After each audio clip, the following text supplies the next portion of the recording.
Sino ba ang bayani para sa'yo? Si Rizal? Si Pacman? Si Lebron? Si Wolverine? Si Sarah Geronimo? O si John Lloyd? Kadalasan pa pag sinabing bayani ay malamang 6 feet under na. Itong bayaning nakita namin, oo nga, nasa sementeryo, pero buhay na buhay. Pero ang masaklap, mga dayuhan pa ang unang nakakita ng kabayanihan ni Efren Peña Florida Jr. o F. Isa si F sa mga extraordinary heroes na kinilala ng CNN noong nakaraang taon.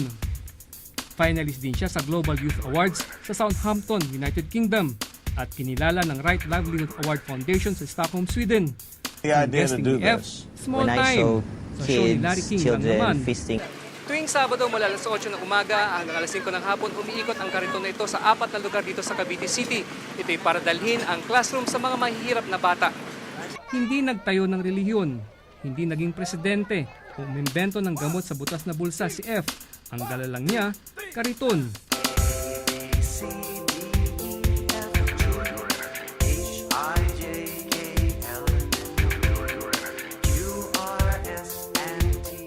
Ang kanyang misyon, mag-ikot at magturo sa mga tao at lugar na kadalasan tinakasan na ng pag-asa. Kung tutusin, wala namang pinagkaiba ang mga subject na tinuturo nila F. Pero para sa mga batang talagang nahihirapan mag-aral dahil sa kahirapan, malaking bagay na sa murang edad ay matuto silang magbasa o maisulat man lang ang kanilang mga pangalan. Nung time na yon, na-discover po namin na marami po palang mga bata na gang member na ginugroom sa mga slum areas, sa mga lugar na na talagang sabihin natin mahirap. So doon namin na-realize na bakit nga hindi namin i-reach yung mga 1997 na itatag ni F ang Dynamic Teen Company, isang kakaibang social club ng mga kabataang kaedad niya. Ang tambayan nila hindi sa Eastwood, Starbucks o Mall of Asia. Dala ang kariton classroom, pagbabasa, pagbibilang at pag-asa ang tinuturo nila sa mga naglilimahid na batang gang members at mga palaboy. Strike anywhere sila.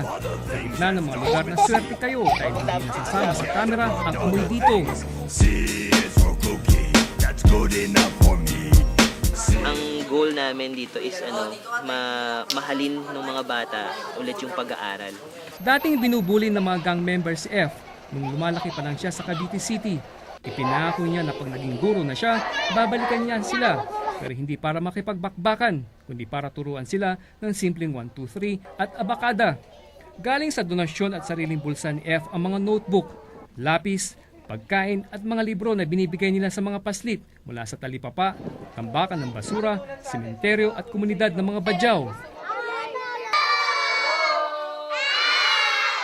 Balak nga nila, gumulong pa ang classroom kariton hanggang Maynila. Naisipan po namin na mag-branch out tayo, yung ibang mga bata na nangangailangan din ito.